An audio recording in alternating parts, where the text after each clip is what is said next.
Auzubillahiminash-shaytanir-rajeem. Bismillahir-rahmanir-rahim. Today is lesson number 4 of organizational behavior.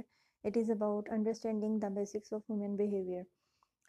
हम किसी भी इदारे में लोगों का जब तक बिहेवियर प्रिडिक्ट नहीं करते हैं तो हम उस वक्त तक जो है हम ये नहीं देख सकते हैं कि हमारी ऑर्गेनाइजेशन में वो किस तरह से असरअंदाज होंगे और इसके अलावा हमारी ऑर्गेनाइजेशन के जो गोल्स हैं उनको अचीव करने में उनका क्या असर होगा।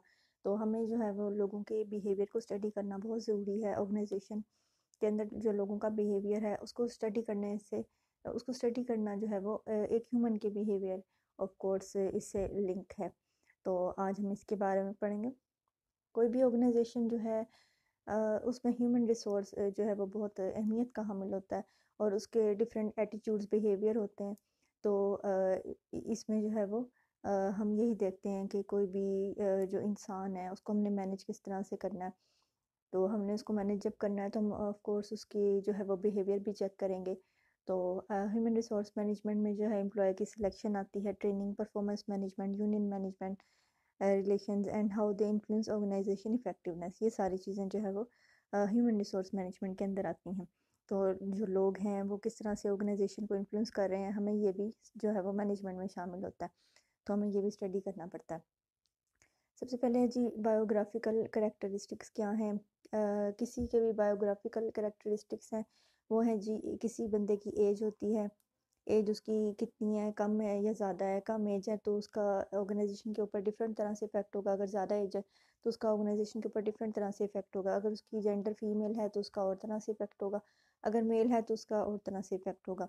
उसका मैरिटल स्टेटस क्या है, अगर वो मेल है अगर वो मैरिड है तो उसका और असर होगा, और अगर वो अनमैरिड है तो उसका असर और होगा। क्योंकि अगर मैरिड है तो उसके ऑफ कोर्स टाइमिंग जो है वो थोड़े से हमें डिफरेंट में भी हों कि मतलब वो सुबह जो है वो थोड़ा सा लेट आ रहा है या शाम को थोड़ा सा जल्दी जा रहा है। या फिर मदर है, मैरिड है, तो उसको बच्चों का भी ख्याल रखना है, उसके लिए थोड़ा सा उसको टाइम निकालना पड़ेगा।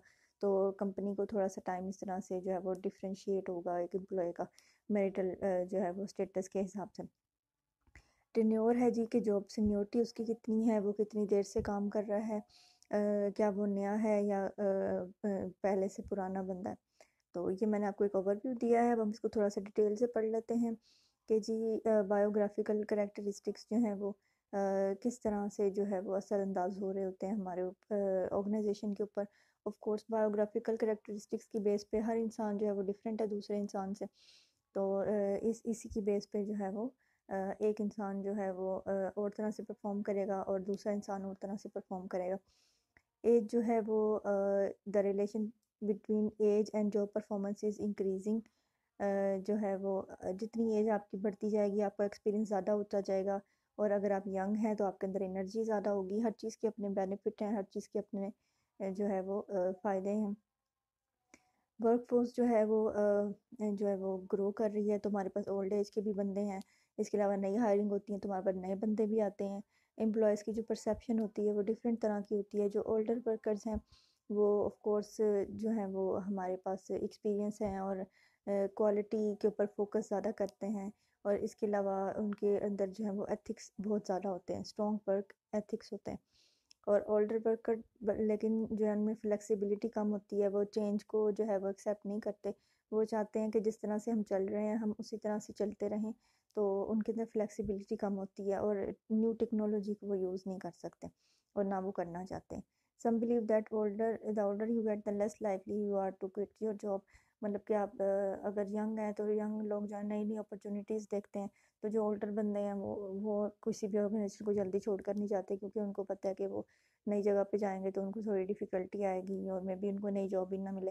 तो यंग जो लोग हैं वो कोशिश करते रहते हैं इधर उधर कि हमें अच्छी से अच्छी जॉब मिल जाए। It is tempting to assume that age is also inversely related to absenteeism. मतलब एब्सेंटिज़म पे भी जो है वो इसका इफ़ेक्ट हो सकता है एज का। तो समटाइम जो यंग बंदे हैं वो कम छुट्टियां करते हैं, और जो ओल्ड बंदे हैं वो समटाइम बीमार हो रहे हैं या कोई ना कोई घर में प्रॉब्लम है तो वो छुट्टी कर लेते हैं।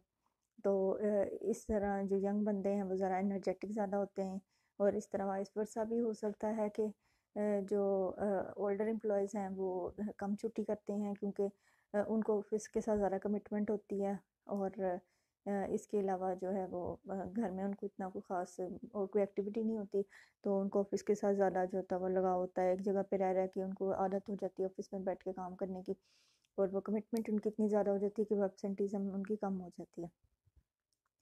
There is a widespread belief that productivity declines with age. मतलब सब कुछ लोग ये सोचते हैं कि जैसे जैसे एज बढ़ रही है तो हमारी प्रोडक्टिविटी कम हो रही है, और जो है वो हमारी स्किल्स जो है, हमारी हिम्मत जो है ज़रा वो भी जवाब दे रही है। तो कुछ लोग ये भी सोचते हैं कि काम करने की सलाहियत भी थोड़ी जो है वो कम हो जाती है। नेक्स्ट है जी, reviews of the research find that age and job performance are unrelated. कुछ लोग कहते हैं कि जी एज का जॉब के ऊपर इतना कोई ख़ास इफेक्ट नहीं है।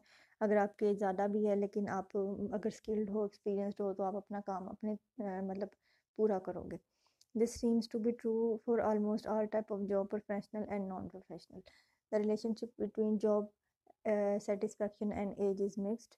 मतलब समटाइम लोग कहते हैं जी कि यंगर जनरेशन जो है वो कम सेटिस्फाइड है, और समटाइम कहते हैं जी कि ओल्डर जो है वो कम सेटिस्फाइड है। Most studies indicate a positive association between job satisfaction and age. Other studies have found a U-shaped relationship when professional and non-professional employees are separated. Satisfaction tend to continually increase among professionals as they age. मतलब जैसे जैसे उनकी as बढ़ती जा रही है, उनको experience हो रहा है, अपने काम से एक लगाव हो जाता है, कमिटमेंट हो जाती है, काम करने का मज़ा आने लग पड़ता है, तो इंसान को जो है ना फिर जॉब सेटिस्फेक्शन भी ज़्यादा हो जाती है। और समटाइम जो नए नए लोग होते हैं उनको इतना अपनी जॉब का नहीं पता होता, ना कमिटमेंट ज़्यादा होती है अपनी जॉब के साथ, तो फिर उनको सेटिस्फेक्शन भी कम होती है, और वो चाहते हैं कि वो आगे से आगे निकले हैं। उनको सेटिस्फेक्शन मतलब सैलरी भी उनकी कम होती है, तो इसलिए उनको सेटिस्फेक्शन कम होती है क्योंकि एक्सपीरियंस भी कम होता है। तो ये डिफरेंट तरह के जो रिसर्चेज हैं वो डिफरेंट तरह के व्यूज़ हैं। नेक्स्ट है जेंडर है, there are few important differences between men and women that will affect their job performance. Problem solving skills पे इफेक्ट हो रहा होगा, एनालिटिकल स्किल्स पे होगा, कम्पिटिटिव ड्राइव, मोटिवेशन, सोशबिलिटी, लर्नबिलिटी। ये सारी जो चीज़ें हैं मेन एंड वुमेन जो है इन चीज़ों पे, इन एरियाज़ पे जो है किसी का मेल होना इफेक्ट होगा, किसी का फीमेल होना इफेक्ट होगा। सम फीमेल्स बहुत ज़्यादा प्रॉब्लम सॉल्विंग होती हैं, सम मेल के अंदर ये बहुत ज़्यादा एबिलिटी होती है, और एनालिटिकल स्किल्स इस तरह। जैसे कहते हैं कि जो फीमेल्स जो होती हैं वो एक वक्त में डिफरेंट परसेप्शन हर तरह से सोचती हैं, और जो मेल होते हैं वो एक वक्त में एक ही चीज़ पे फोकस कर रहे होते हैं। ये कहा जाता है कि एक औरत जो है वो एक प्रॉब्लम है तो वो उसके हर पहलू को देखेगी, लेकिन आदमी जो है वो जस्ट एक ही एरिया पे फोकस कर रहा होता है, बाकी पहलुओं को नहीं देखता। इस तरह मोटिवेशन भी डिफरेंट हो सकती है। कुछ लोगों की जो है वो मेल की में भी मॉनिटरी मोटिवेशन ज़्यादा हो, और फीमेल्स की नॉन मॉनिटरी हो कि सोशल स्टेटस हमें मिल जाए, या फिर फीमेल्स की भी ज़्यादा नीड हो सकती है समटाइम मॉनिटरी। ये डिपेंड करता है कि आपका मतलब कि आप की नीड क्या है। इसी तरह सोशबिलिटी और लर्निंग एबिलिटी, मतलब कि कुछ जो फीमेल्स हैं वो ज़्यादा जल्दी लर्न कर लेती हैं, कुछ मेल्स जो है वो लेट लर्न करते हैं। ये चीज़ें जेंडर की बेस पर जो है वो इफेक्ट हो सकती हैं। Women are more willing to conform to authority, and men are more aggressive and more likely than women to have expectation of success, but those differences are minor. मतलब women जो है वो अथॉरिटी की जो है ज़्यादा बात मानती हैं, और मैन जो है वो थोड़े अग्रेसिव हो जाते हैं समटाइम। उनको मतलब बुरा लगता है कि हमें किसी ने क्यों इस तरह से कह दिया। There is no evidence indicating that an employee's gender effect job satisfaction. इसका जॉब सेटिस्फेक्शन के साथ इतना कोई ख़ास कोई ऐसी रिसर्च नहीं है जो कि साबित कर सके कि इसका लिंक है। There is a difference between man and women in terms of preference of work schedules. मतलब कि अब फीमेल्स जो हैं मैरिड हैं, उनका वर्क स्केड्यूल जो है वो और होगा, वो प्रेफर करेंगी कि भाई हमें फ्लेक्सिबल वर्क आवर मिले और हम अपने बच्चों की केयर कर सकें, तो इसलिए वो चाहेंगे कि हम घर से वर्क फ्रॉम होम कर लें, टेलीकम्यूटिंग कर लें। और इसके अलावा जो मेल हैं वो तो 24/7 अवेलेबल हो सकते हैं, किसी भी टाइम आ सकते हैं ऑफिस में। Absence and turn over women quit rates are similar to men. The research on absence consistently indicate that women have higher rates of absenteeism. Woman की ज़्यादा अगर घर में कोई प्रॉब्लम है तो आने जाने का समटाइम इश्यू होता है, समटाइम बच्चे बीमार हैं, समटाइम हस्बैंड है, तो इस तरह से जो है वो समटाइम खुद उनकी हेल्थ हो जाती है ख़राब, तो इस तरह से वुमेन की निस्बत ज़्यादा एब्सेंटीज़म होती है। द लॉजिकल एक्सप्लेनेशन क्या है जी? कल्चरल एक्सपेक्टेशन है कि that has historically place home and family responsibilities on the woman. क्योंकि औरत के ऊपर घर की जिम्मेदारियाँ भी होती हैं, मर्द के ऊपर सिर्फ बाहर की जिम्मेदारियाँ। तो औरत जब उसके ऊपर जिम्मेदारियाँ दोनों पड़ती हैं तो फिर उसकी एब्सेंटीज़म जो है वो ज़्यादा होगी। Marital status, there are no enough studies to draw any conclusion about the effect of marital status. Research consistently indicates that married employees have fewer absences. मतलब एक इंसान अनमैरिड है तो उसकी एब्सेंसीज जो है वो ज़्यादा हो सकती हैं, क्योंकि मे बी उसको कोई इधर उधर के और भी 100 काम होते हैं। मतलब समटाइम लोगों ने स्टडी करनी शुरू की होती है, समटाइम लोगों की कमिटमेंट्स होती हैं, मतलब इधर उधर दो दो जॉब्स हो रही हैं, दो दो बिजनेस साथ चला रहे हैं। लेकिन मैरिड जो है वो समटाइम जो है वो उनको पता होता है कि घर में चलो उनकी वाइफ देख लेगी बाकी सारे काम, तो वो जो है वो उनकी एब्सेंटीज़म कम होती है। फ्यूअर टर्नओवर होते हैं, क्योंकि अगर वो जॉब छोड़ देंगे तो उनका घर कैसे चलेगा, इसलिए वो कोई भी रिस्क नहीं लेते और एक ही जॉब को कंटिन्यू करते हैं। और सेटिस्फाई होते हैं अपनी जॉब के साथ ज़्यादा, क्योंकि अनमैरिड जो है वो नई से नई अपॉर्चुनिटी तलाश कर रहे होते हैं। तो जो अनमैरिड बंदा है उसने जो घर चलाना है अपना, तो वो अपनी जॉब के साथ जब वो ज़्यादा जुड़ के रहेगा और छोड़ के नहीं जाएगा, और सेटिस्फाई भी होगा, क्योंकि उसको मंथली एक सैलरी मिल रही है तो फिर उसका घर चल रहा है, तो उसको सेटिस्फेक्शन ज़्यादा होगी। More research need to be done on the other status besides single or marriage, such as divorce, domestic partnering, etc. मतलब marital status ये भी हो सकता है, समटाइम डिवोर्स कोई हो सकता है, कोई डोमेस्टिक पार्टनर हो सकता है किसी के साथ, तो इस पर अभी रिसर्च मोर नहीं हुई। Tenure क्या है? The issue of impact of job seniority on job performance has been subject to misconception and speculation. Extensive reviews of seniority productivity relation have been conducted. There is a positive relationship between job tenure and productivity. जितना ज़्यादा आपका tenure होगा, आप उतने ज़्यादा productive होगे, ज़्यादा एक जगह पे आप रहोगे, आप different चीज़ें सीखोगे, तो आप उतने ज़्यादा productive होगे. There is a negative relationship between tenure to absence. मतलब टेन्योर अगर आपका ज़्यादा है तो आपकी एब्सेंस भी ज़्यादा है, इसका रिलेशनशिप नेगेटिव है, मतलब कि ऐसा कम होता है। Tenure is also a potent variable in explaining turnover. मतलब हम ये भी देख सकते हैं कि जी जितना ज़्यादा टेन्योर है तो क्या उतना ज़्यादा टर्नओवर होगा या नहीं होगा। Tenure has consistently be found to be negatively related to turnover.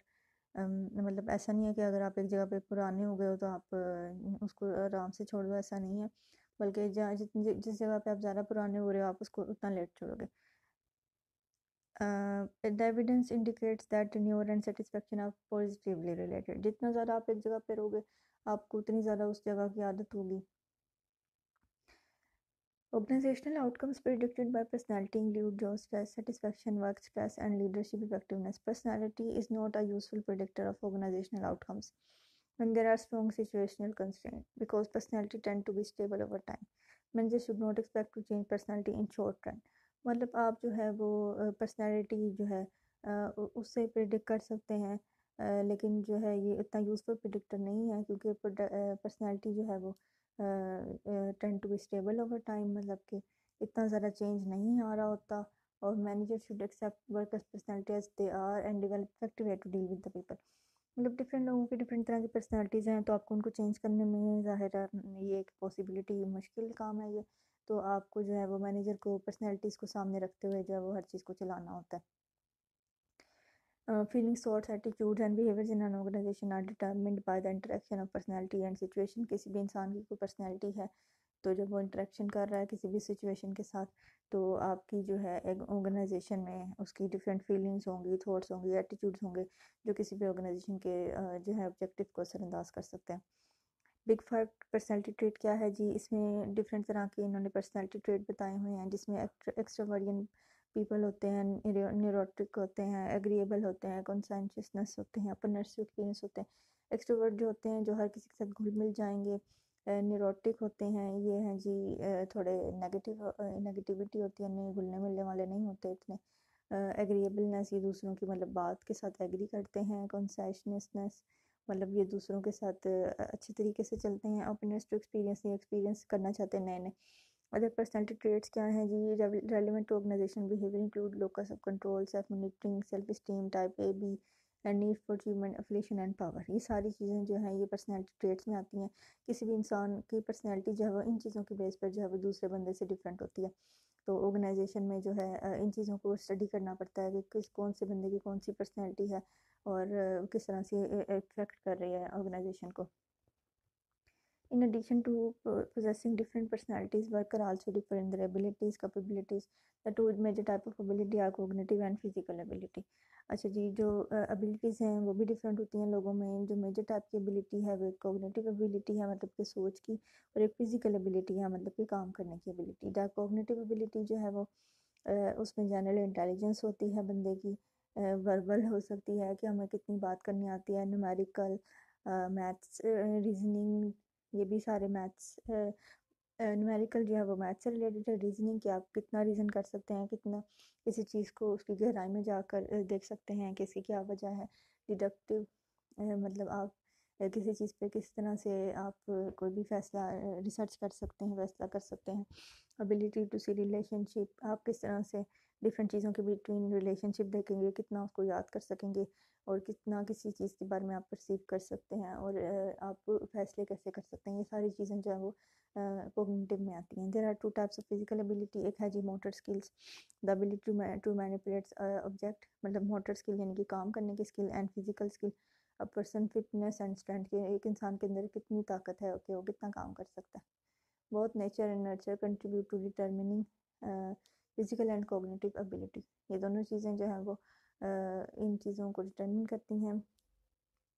A third recently identified ability is emotional intelligence. Emotional intelligence भी एक जो है वो थर्ड टाइप की एबिलिटी है. इमोशनल इंटेलिजेंस ये कि एक इंसान कितना जो है वो एक अपने इमोशंस को कंट्रोल कर सकता है. क्या ये तो नहीं कि वो थोड़ी सी बात पे रोना शुरू कर दे और थोड़ी सी बात पे वो इतना ज़्यादा हाइपर हो जाए. तो ये इमोशनल इंटेलिजेंस है कि वो किस तरह से अपने इमोशंस को मैनेज करता है. Organisation ability can be manage by selecting individual who have ability needed to accomplish a task. तो एक इदारे में मैनेजर को चेक करना है कि किस बंदे के अंदर कौन सी एबिलिटी है और वो क्या वो जो है वो डिफरेंट टास्क को मैनेज कर सकता है बेहतर तरीके से.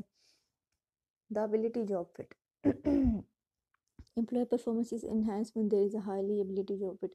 ज़ाहिर है जो जॉब आपको दी गई है अगर आपकी एबिलिटीज़ के मुताबिक है तो ज़ाहिर आप बेहतर तरीके से काम कर सकेंगे. लेकिन अगर आपकी जॉब और एबिलिटी में फ़िट नहीं है तो ज़ाहिर आपको बहुत ज़्यादा प्रॉब्लम होगी और आप अपना काम मुकम्मल तरीके से नहीं कर सकेंगे, या फिर आप इनएफिशिएंट काम करेंगे, अधूरा काम करेंगे, या फिर मतलब सर से उतारेंगे, मतलब कि बस उसको पूरा किया है लेकिन आपका बीच में कुछ भी आपकी उसकी वो नहीं है, आउटपुट कोई भी नहीं है. तो ये था जी लेसन नंबर 4. इसके बारे में आपको कोई भी सवाल हो आप कर सकते हैं और आप हमें फीडबैक दे सकते हैं, और हमारे चैनल पर आप एमजीटी से रिलेटेड अदर सब्जेक्ट्स के भी लेसन जो है वो सुन सकते हैं. Thank you so much. अल्लाह हाफिज़.